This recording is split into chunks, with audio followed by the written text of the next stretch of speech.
Hey guys, welcome back to my channel. I've been talking about wanting to do like a hardship type video. You know, just talking about the history of why we have no kids. I've been asked several times, do you have any children? And comments and stuff. Private messages from YouTube and things. And this is a video I want to shoot while I'm home by myself. Josh is at work and first off, I'll have to give you some background information. I started my menstrual cycle at the age of 10, and I'm 38 now. Had it normal, no issues. Around the age of 14 or 15, I had an episode where I bled for 45 days. The gynecologist that my mom had seen through her pregnancies, and at that time was about the only gynecologist around here that she trusted, and I mean, being underage, you have to do what your mom says in the state of Virginia. She took me to see him, and he said, well, we'll put her on birth control, a low dose, and that should help it. And didn't, as far as I can remember and as far as she can remember, didn't do any lab work, blood work, you know, to check hormone levels and that kind of thing. And I was having this issue right around the chin where I would get hair, not peach fuzz, actual beard-like hair, really stubbly, black hair, to the point where I'd shave it because it looked horrible. And I had started into cosmetology. That was a couple of years later. So I bled for 45 days. Well, finally, we went back to see him, and he put me in the hospital. My blood count was 2. My hemoglobin was 2. Now, if any of you are in the medical field, you know, or have been in any kind of medical field, you probably already know that a hemoglobin is normally between 14 and 16. That's how many liters of blood you have in your system. I had 2. My kidneys, my liver, my spleen, my whole body was shutting down. He immediately put me in the hospital, and they gave me a shot in an IV that it took 15 minutes to give. A nurse had to sit in the room and give me so many cc's over 15 minutes. And watch my breathing, watch my heart rate, keep a watch on my blood pressure to get the bleeding to stop. That year I was in marching band, and we had a competition in Morehead City, Kentucky, and I didn't get to go. I was so weak and so sick, I didn't get to go. Mom thought I just was chickening out of the competition. I loved marching band. I mean, I loved doing it. When she got back in town, because my little sister was part of it, we did the dinosaur thing, for those of you who are old enough to remember dinosaurs. My little sister was actually one of the dinosaurs. And my mom's friend that has passed on done all the costumes for the band. And they come in, I think, 3rd place, 2nd place. It was pretty good. So when my mom got home and seen this, she took me straight to the emergency room, and they called Dr. Menahan, and he come over and you know, had me admitted and was wanting to do blood transfusion. And Mom kept saying, you know, let's give it another day. Let's give it another day. So they would bring me in fried, I know this is going to sound gross, fried beef, liver, and onions, and canned spinach. And then I was eating at the hospital their food 3 times a day. It got to the point, guys, that the canned spinach, I was craving so much iron to help build my blood that as soon as they would bring it in and open it and drain the water out, to take it downstairs to have them to heat it for me, I was eating it straight out of the can. Now, if any of you all have ate canned spinach, you know it's kind of slimy. I can still to this day get the Popeye brand spinach, come home, open it up, drain it out, take a fork, and eat it right out of the can. Still to this day. So, the next day, he come in, and my blood count had went up a little bit. He said, we'll hold off on the blood transfusion. Mom said, good. I was on prayer list. I was having a lot of issues. Of course, there was rumors flying like crazy, which happened. It happens in a small town. It may happen in a large town. I don't know. I've never lived in a large town. I've only lived in a small town. But I finally got better. And I was still having issues with my period. I'd go months without my period. So I went back for one of my paps. And my paps always come back abnormal. She's young. It ain't no big deal is what was told. And my mom actually has my medical record. My medical chart from him. And I actually probably need to get it so I'll have it. Because he's no longer in business. And I think he's moved back to his home country. I think it was India. But then I got married. And hadn't had a period. I was having them here and there. And I would bleed like 2 or 3 days like a stuck hog. Which is a lot of blood. It's just a saying here in the South. And then I would just stop. I mean, flat out nothing. It would be one day, basically you'd be on the toilet because super maxi long thick pads wasn't enough to hold everything. And the next day it was completely gone. Just like it never happened. Took a pregnancy test and came back positive. Went and seen Dr. Brown because at the time that's who I was still established with. You're pregnant. Okay. Less than 2 weeks, miscarried. I started pouring the blood. Went back to him, worked me in as a walk-in workup. And he said, I'm sorry, but you've miscarried. Okay. Then, a couple of years went by, same thing. And then, a couple more years went by, and same thing. And it got to the point where I wasn't having a period at all. I go 6 to 8 months, no period. And I will probably break down and start crying, guys. And I'm sorry in advance. Because Josh and I really wanted kids. At least one. We had talked and we said if I was blessed enough to carry one child, we only wanted the one because he has a younger brother and I have a younger sister. And, you know, we felt that they basically got more than we ever got. So, then after the third miscarriage, my medical doctor, I hadn't went after there was different time periods, and I can't remember all the time periods, and guys, I've tried to block out a lot of the times. I know it's 4. But, I'd gotten pregnant and thought I was doing real well and miscarried. And I knew I'd miscarried. And I didn't tell nobody. So I was just praying to God that we would reconceive and nobody would have to know different. The baby would either come a month later or a month early. And I'm sorry for leading the family on like I did back then. Because I just left it alone that I was still pregnant. And that I was actually going to be able to carry it. And I never got pregnant again. So, I talked to my doctor, my medical doctor, and they said, why don't you go and see Dr. Kappa in Kingsport at Houston Valley. She's an OBGYN. And they'll get to the bottom of it. I said, okay, set me up the appointment. So they did. So I went and she'd done a pap. It come back abnormal. But she said everything that she could look at, the bottom of the cervix, the inside of the vagina, all looked good.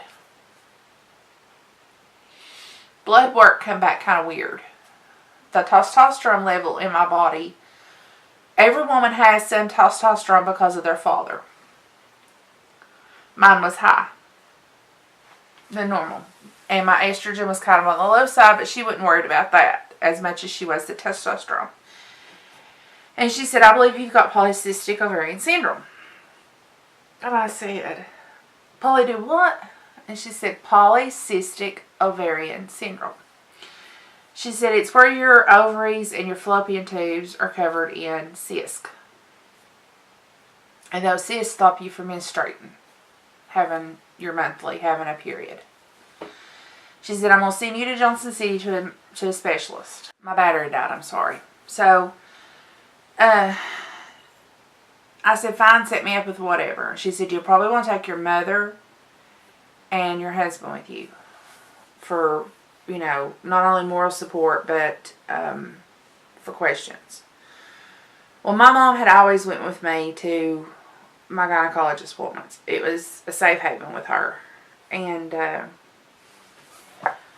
we went to see Dr. Samuel S. Thacker, MD, PhD. And he wrote a book called Polycystic Ovarian Syndrome. And it looks like this. Dr. Thatcher is no longer here with us. He's in, I'm not going to say where he's at. He committed suicide about 6 months to a year after I had seen him. But I went to see him. Josh didn't get to go. They had a radiator that had come in and he didn't get to go, but my mom went with me. And my mom had never really discussed a whole lot of medical information with me, family-wise. My grandmother, my great-grandmother, back 3 generations, so it'd be my great-great-great-grandmother, until even my mom, had always had issues with pregnancies. Either getting pregnant or period-wise. So, he ran a bunch of tests, he done ultrasounds, and he went ahead and started me on a fertility drug. And metformin. With polycystic, your body needs to be treated like a diabetic. You don't have insulin dependency. You don't have to take insulin, and you can actually quit metformin. But he started me on it, he said, because that was a good, they had found that was a good regimen. And it's all in his book. If any of you all have ever been diagnosed with polycystic ovarian syndrome, or you have been having issues with your period, and you hurt, and I hurt all the time. My sides killed me all the time. It felt like people were there with knives just stabbing me. This book has got a lot of information. The definition, the history. And I didn't know this, but until I got his book and read it and talked to him, it starts from when you are in utero being made. And you are going to be a girl if you're going to get it. So, I come home and I started my fertility drug, my fertility medicine. And my metformin. And I cannot remember the name of the fertility drug. It was, God, this has been years ago, guys, so bear with me. It started with a C. It wasn't cumin, because cumin's a blood thinner before anybody says cumin. It was something, I can't remember what it was. And Josh said I was a bear. He said he couldn't look or breathe around me when I was on this. And I'd done it for a week. And I went back to see Dr. Thatcher. And he would do a vaginal ultrasound on both ovaries and tell me which ovary had the most eggs. And it looks like a string of pearls. And my first round of therapy that we done, which is what it's called, it's fertility drugs. It's a fertility therapy. I had 3 good eggs. He said, this weekend I want you to go home. I want you and your husband to have the most romantic weekend all weekend long. And just all weekend. And I said, we can do that. So we did. He said, I want to see you back here on Wednesday. I said, okay. This was on a Friday. I went back. Those 3 was gone. Nothing was in the uterus. And I hadn't started my period. He said, okay, we'll wait until next month. And I said, okay. So I went back and seen Dr. Kappa, who was my gynecologist. And she wanted to know how I liked Dr. Thatcher and how things was going. Meantime, I had stopped by Books A Million in Johnson City, because at that time that was the closest Books A Million I could find. And ordering online, with books and stuff really wasn't something that I was into at the time, so I picked up 2 other books. Living with Polycystic Ovarian Syndrome is one. It is by Angela Boss, Evelyn Weinman Stiller, and Richard S. Logern, Legro, and he's an MD. This has a lot of things in it about your irregular menstrual cycles, the excessive facial hair or body hair, or weight gain, and adult acne. I don't have the adult acne. However, I do have the facial hair and I do have the weight gain.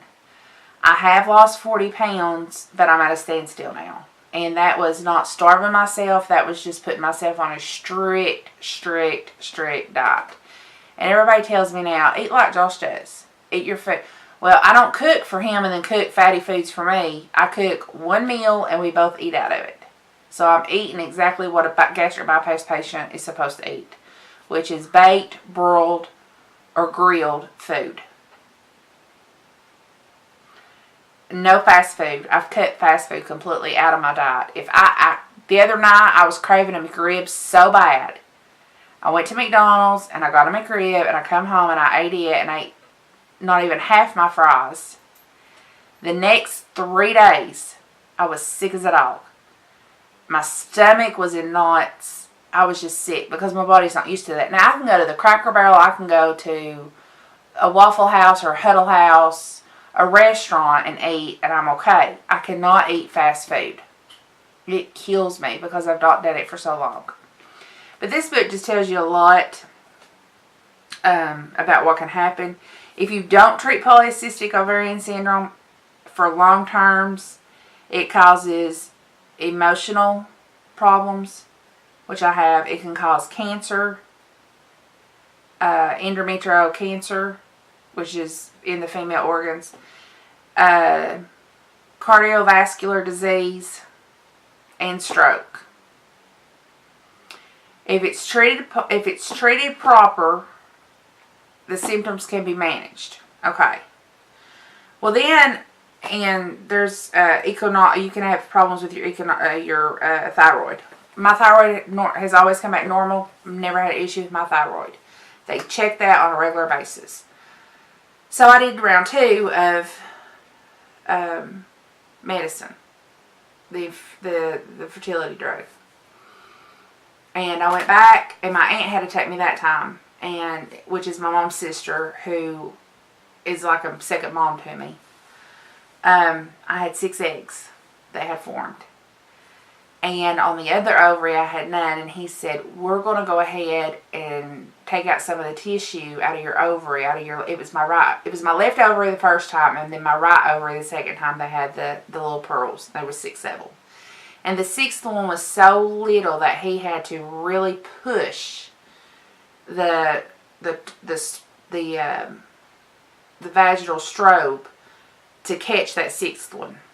But he had took a needle, it was about this long, and under just he just numbed the area and went into my side, into the ovary, using the vaginal ultrasound and a top ultrasound into the ovary, and pulled tissue out and sent it off. So I done my 2nd and 3rd rounds of fertility drugs, waiting on that to come back. It takes that long to test. Well, it did at this time. Finally, after my 3rd round of fertility drugs, and Josh said, if it doesn't happen, it's just not going to happen because I can't stand you on this medicine. I said, Josh, we want a child. He said, no. He said, this is horrible. He said, you are awful. He said, I can't breathe, blink, look at you without you snapping. And it was just, I was hot-headed. And at that time, I wasn't on antidepressants. I didn't have panic or anxiety attacks. None of that came until later for a different reason. So anyway, while I was at the Books A Million, I picked up this one called It's Your Hormones. And it's by Jeffrey Redmond, Redmond, Redmond, MD. He is a founder and director of the Hormone Center in New York City, and it's in Manhattan. He received his medical training at Columbia University for physicians, surgeons, and the Rockefeller University, and he lives in New York. I guess he's still practicing. I'm not for sure. I don't think he was involved in the 9/11 thing, if that tells you how far back this was. And this just tells you about your hormone levels and where they're supposed to be and what they're not supposed to be and that kind of thing. And how to monthly check and all that kind of stuff. Well, Dr. Thatcher's office called me. And he said, Darlene, he said, you remember the big long needle? And that killed me. That hurt so bad. I mean, the procedure itself. And I said, yeah. He said, well, it come back that your eggs are just not viable. He said, it doesn't matter if you do get pregnant, you will miscarry. So, your polycystic ovarian syndrome is the worst I've seen in all of my years of practice. And I said, okay. So, we just dropped it. We just quit trying. I'd have a period fine. If I didn't have a period, wonderful. I threw myself into work with EMS. And that's when I actually went to work for EMS and was volunteering also. And it just never happened. Speed up to 2010, January of 2010. I had a regular appointment with Dr. Kappa for a regular pap. I was still having my regular paps because female cancer does run in my family, cervical cancer. And I knew from reading books and studying and researching that, you know, polycystic was something you didn't play around with. And if you started having a lot of issues, then, you know, you talked to your gynecologist, you all worked up a game plan. I had told Josh what I had read, what I had found out, and that it looked like the end solution would be a hysterectomy, whether it be complete or partial. And he said, well, when you go see Dr. Kappa, you and her decided. So I went, and we made it a family affair. It sounds funny, but I would have my pap, my aunt would have her pap, and my sister would have her pap, because everybody in my family now sees Dr. Kappa as a gynecologist. So my pap was the last pap that she had to do, and she came in and she done it. She said, we know it's going to come back abnormal because of the polycystic. And I said, yeah, but I said, I've been hurting a lot worse down there. And I said, I'd like for you to do an ultrasound and see what you think, but I think it's time we talk hysterectomy.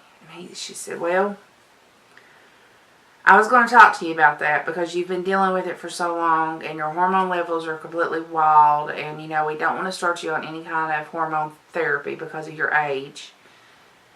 And, you know, we're praying that your pituitary gland test will come back, that your pituitary is still working some. My pituitary gland, which is inside your brain, doesn't work at all. I got hurt in 2008. This was in 2010. By then, I had been diagnosed with extreme depression, borderline bipolarism, panic attacks, anxiety attacks, high blood pressure, high cholesterol, and that was from the incident where I had gotten hurt in 2008 and then was told, you know, you are no longer allowed to work. You need to sign up on your disability and, you know, you can't work. And I have worked since I was 15 and 8 months. I got a work permit when I was 15 and 8 months, and they don't even do that now, I don't think. And went to work at McDonald's, and then went to work at Long John's, then got married, and then had odd and end jobs in the medical field at assisted living nursing homes. I got my CNA at a nursing home. I got my med tech in Tennessee to give medicine. At night, I was the night supervisor at one facility in Tennessee doing medicine. And then went to EMS and ended up hurt and completely out of a job. And it was not my back I hurt. I had a clot collapse on my left foot and gave me crushing injury in my left foot. I have no feeling from mid foot down to toe, tip of toes. I have circulation, blood circulation, but it's getting to the point to where if I'm on my feet for a long period of time, my big toe and the toe next to it starts turning gray-black. And the big toenail is actually starting to chip away and dissolve, which is what I was told would happen years later. There's nothing they could do for it because the tendons, the ligaments, the muscles, the nerves, everything was smushed together. I had an 85-pound cot from a stretcher from load level, which is where you load it into the back of the ambulance, all the way down to ground level on top of my foot, all at one time.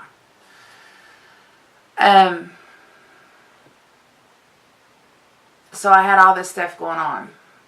Dr. Kappa done the ultrasounds and the blood work, and she came back and she said, we need to go ahead and do a hysterectomy, and I want to leave one ovary. And I said, I haven't had a period in a year. Why leave an ovary? She said, for the estrogen. And I said, we know my estrogen level is what? She said, well, it's still on the chart, but it's not very much on the chart. And I said, right. You know, I don't remember the exact amounts and that kind of thing, so I can't tell you that. I just remember her saying that part. And I said, let's go ahead and just schedule the hysterectomy. And she said, okay. Let's do it February. And I said, no, wait a minute. I said, I'll be still recovering in March, and my birthday's in March. I'll be 33. I'll be 32. I said, we normally go out of town for my birthday. I said, so I would rather not. She said, okay, you can't go past April. April the 16th, 2010, I was at Houston Valley Hospital having a complete hysterectomy. That morning, when I went in to get prepped, she came in and she talked to me, and she still at that point was adamant about leaving one ovary. And I was adamant about taking everything. And she said, well, we'll just see when we get in there. And I said, let me tell you something. When you open me up, and she was doing the bikini line cut, which is normally above the pubic area, left to right, it's about this long. I said, and you see anything at all that looks funny to you by just looking at it, it all comes out. You leave nothing. She said, yes, ma'am. My mom, my dad, my husband was all there. My aunt was there, my sister was there, and I had 3 friends with me that came for moral support. And surgery that was supposed to take 2 hours and a half took almost 5 hours. The surgery itself, not the recovery time. And not just her, but 2 other of her associates, and then a nurse had to take and cut me open from literally hip to hip. Literally from my hip to my hip. From right side to left side. So my incision goes completely across the bottom of my stomach all the way to one hip, from one hip to the other. Instead of just that small incision. Had to pull upward and downward to get everything out. And when they got to the top of the ovaries, they seen endometriosis had done started setting up. Which we was pretty sure I had it, but we wasn't 100% sure. She was almost 100% sure, but I was holding on to hope that I didn't have it. That it was just the polycystic. Because that was enough. Polycystic ovarian syndrome is also known as PCOS. If you hear PCOS, that's also the same thing. That's the setting for it. I was in recovery, and I was the first patient in recovery, and I was the last patient out of recovery. My morphine pump wasn't working. The nurse beside my bed, and they had a belt across me, across the top of my chest, and across my legs to keep me from getting up, which they do with all patients after surgery, until you're awake and you're, kind of oriented enough to discuss when, where, and who you are. The when being you're at the hospital, the where being you're at the hospital, the what being what for, and your name. Never could do that. She'd say, honey, you've had surgery, hit your button. And I was on a morphine pump. and I'd hit my button and I'd pass back out. And I'd come back to, and same thing. Come to find out, my morphine pump was broke. When I'd hit the button, the morphine was going into the floor and not into my IV. So I laid there for 2.5 hours with no pain medicine after surgery. Sorry. I've got a Foley cath in. And most of the time, people who have hysterectomies, the blood, residual blood that's left inside comes out through the vagina. Mine did not.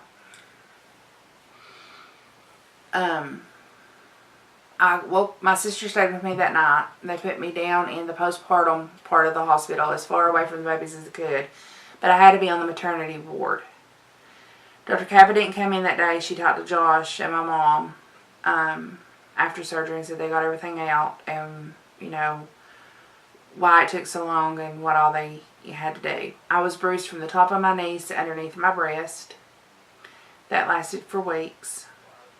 I had to be packed across my stomach with ab pads, which is like the thick, long abdominal pads, tape, and then we even use maxi pads on the sides to give me extra comfort for walking.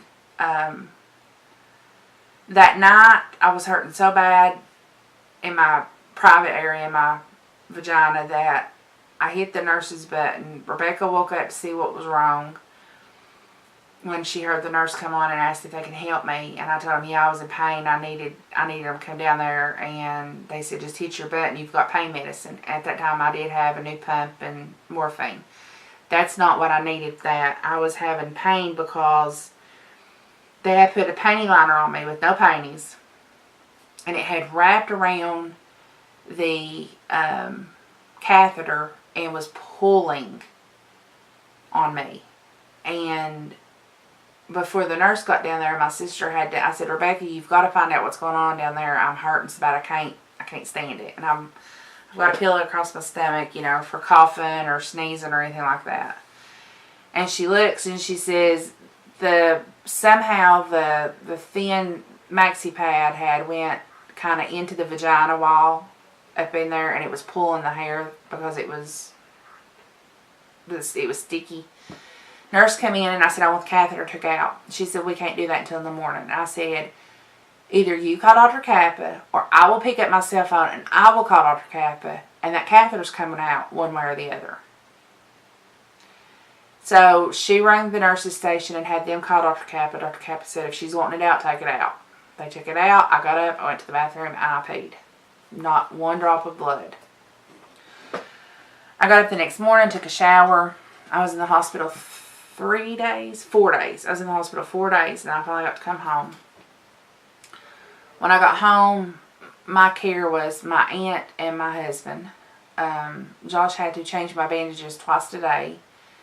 I was stitched and then glued. The glue came undone on one part, and it looked like my intestines started coming out, which it was just tissue. And actually what it ended up being is I had gotten in the shower, and this is like 6 weeks in. It's supposed to be a 6 to 8 week recovery. Mine was 14 and a half. I wasn't released until the 15th week. And I had to go see Dr. Kappa once a week, all the way to Kingsport, in a car, riding, for 15 weeks.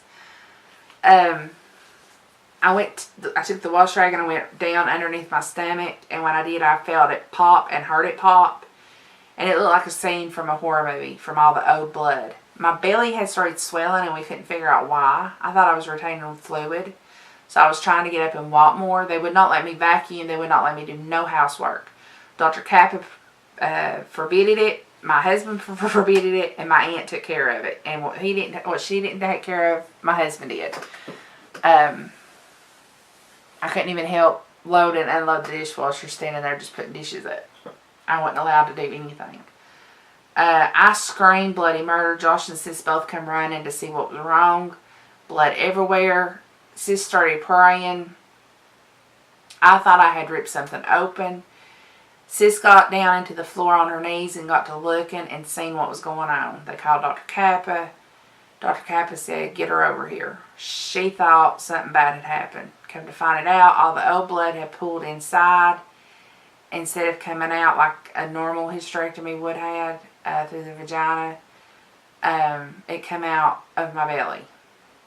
And then I had more weeks of recovery because of it. They were afraid that an infection was set up, so I got set back up with antibiotics that I had to take, and then I got an allergic reaction to adhesive to where Josh couldn't change my bandages. He could change all of my bandages, it wouldn't take, but the sides, and I had to sit up in bed. I literally had to sit and sleep in bed. I could not lay down. I was a sleeper. I'm a stomach sleeper, not a side stomach. And I can't lay flat on my back and sleep, so I'd have to sit up and sleep. So my sides he would leave taped. He would only change that tape once a week. And he had the most hyperallergenic, most sensitive tape there was to have that you could buy over counter. And then he would change everything else. He'd come home every day at lunch because he worked with his dad at the time. The radiator shop was still open. And he came home every day and checked on me and took care of me. And he took me to every one of my appointments but one. They had a radiator to come in, and Josh's grandmother, which I called Mama, took me to Kingsport. God love the lady's heart. She drove 40 miles an hour on the 4-lane. She tried missing every pothole she could. And Maddie had bought me this big duck, flat duck that you get like at Easter time, for me to keep on my stomach during this, because Maddie was 3. And she still remembers me having surgery, and now she understands a little bit better on why I had to have surgery. But I have finally recovered. My PAPs are now coming back. Well, they're not PAPs, they're pelvic exams, but I still have to go every year. That's Dr. Kappa's orders. And I got put on estrogen. I was allergic to the adhesive of the patch. So we knew that before I left the hospital, so she put me on the tablets. I'm up to 2.5 milligrams a day of estrogen. That's all she'll let me have. I still have breakthrough hot flashes. My testosterone level is still high. That has not dropped at all. She said it probably would never drop. I still have the facial hair. I can actually grow a beard better than Josh if I let it grow. I cannot do that. So, you know, this is something that had started in, like I said, in utero. And had I gotten to a better gynecologist who could have gotten me to a better specialist on the polycystic, yeah, there could be a possibility we would have a child. Whether or not that was in God's hands, as far as I'm concerned. It played out the way God intended for it to play out. And I'm okay with that. It still hurts sometimes. We watched a movie. I don't remember the name of the movie. But they were talking about they would see their daughter that they had lost in heaven. And Josh and I both broke down because we knew eventually, once we pass, we'll see our 4 little ones in heaven. So one day we'll see our children. What was the name of that movie? It was about the little boy that fell out of the tree and started seeing stuff. I think that's the one. His father was a minister. I don't remember. And I don't want to say because I could be wrong. But anyway, that's the story on the polycystic ovarian syndrome. That's the story on why we don't have children. We do have 4 nieces from the age 16 to the age of 9. In the middle is a set of, well, not in the middle, Maddie's in the middle. Well, no, Maddie's not in the middle. Maddie's a baby. So it would be the middle. The middle set is a set of twins that are 11. They just turned 11. And I had all 4 of them here tonight. and it was fun. It was a really good time. Maddie and Heidi and Haley were playing, and me and Haven was, you know, talking. Haven's 16 and will be 17 in February, so it was a fun evening while Josh was getting ready for work and stuff. But if you guys have any questions on polycystic ovarian syndrome, or if there's anything I didn't discuss that you want me to discuss further, comment in the comment bar. Thumbs up if you like these type of videos. There is a couple more that I would like to record. They'll have to be with Josh though, because they're, you know, kind of his stories, and well, it's our stories. Those two. This one should have been with him too, but he said that he didn't know if he could sit in with this one without getting upset and crying, because it still bothers him to this day that we don't have any children. And I blamed myself for the longest time over it. And finally, you know, after getting saved and coming to God and knowing now what I should have known then, and knowing that it's in God's hands, I've kind of come at peace with it. So, but he said the polycystic ovarian syndrome was, you know, it was me, it was in me, it was something that had to be removed. Before the hysterectomy, Dr. Kappa said, because I was just going to leave it alone, she said I would give it 75 to 80% that it could turn to cancer, which I had read some new studies from some new journals that was out about it.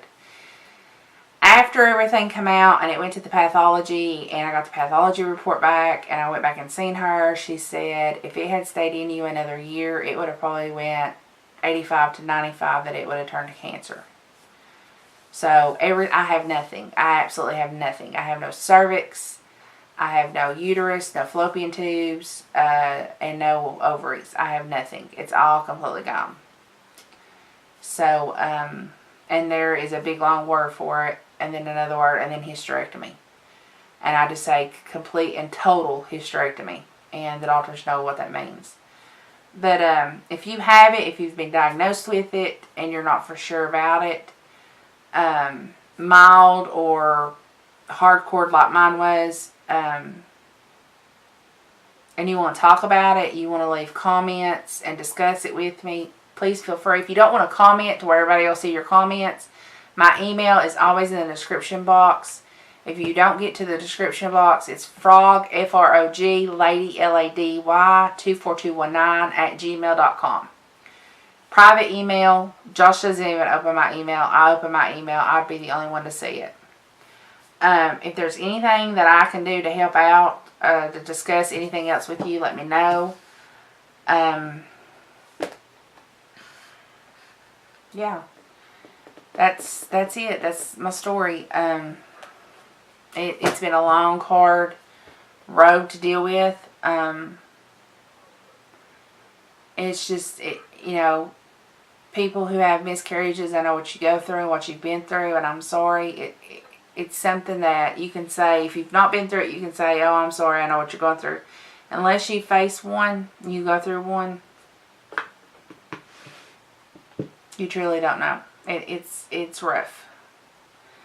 So, yeah, I'm going to go. It's Thursday night on December 1st. It's almost 12 o'clock. I went to bed when Josh left and couldn't sleep. Smokey couldn't sleep. We were both wound up because the girls have been here and were playing and stuff. And I got up and sit down on the couch and watched the rest of a show I was watching earlier today, and done a few things and done a little bit of social media, and the next thing I know, I woke up and it was 10:30, and I was like, whoa, what happened? So from 8 to 10:30 I must have slept. But yeah, day or night, wherever you are, be safe, be careful. Fire, police, EMS, first responders, military, as always, you're in my hearts, my thoughts, and my mind, on my mind. Thank you to everyone that has helped with the Gatlinburg, Smoky Mountain forest fire, and to the families who've lost and still haven't found their loved ones due to that fire. My thoughts and my prayers are still with you guys. The death toll jumped from 4 to 7, from 7 to 10 the last time I seen it. and there was 80 something that's being treated. So it's just a bad situation. It's very hurtful. Gatlinburg and Pigeon Forge has always been one of my favorite places to go and kind of, you can go down for the weekend and goof off. You know, it's like an hour and a half, 2 hours from here. Then Knoxville's another 30 minutes. So, you know, it's just a sad situation, especially knowing that it was arson. They're almost 100% positive it was arson. They have arrested one guy, and he has admitted to at least one, but they said there was more than just one. They know of 2 others, but I don't know if they'll catch them or if they'll turn themselves in. But anyway, if you're going through any kind of hardship and you would like to discuss it, or not discuss it, but you would like to email me the story and me not discuss the name and just read what your question is about it, or do a quick summary of the story and then discuss my take on it, comment in the comment bar if you'd like that. That's something that I've thought about doing. I'd keep it on this channel. I wouldn't do a second channel. I don't think, unless that part got to going more than the makeup, and then I would do a second channel and we would just do that. If you've not subscribed, subscribe. I've got 55 subscribers now. Thank you. Welcome to the lily pad. As I said, Frog Lady is, you know, frogs are forever in my heart.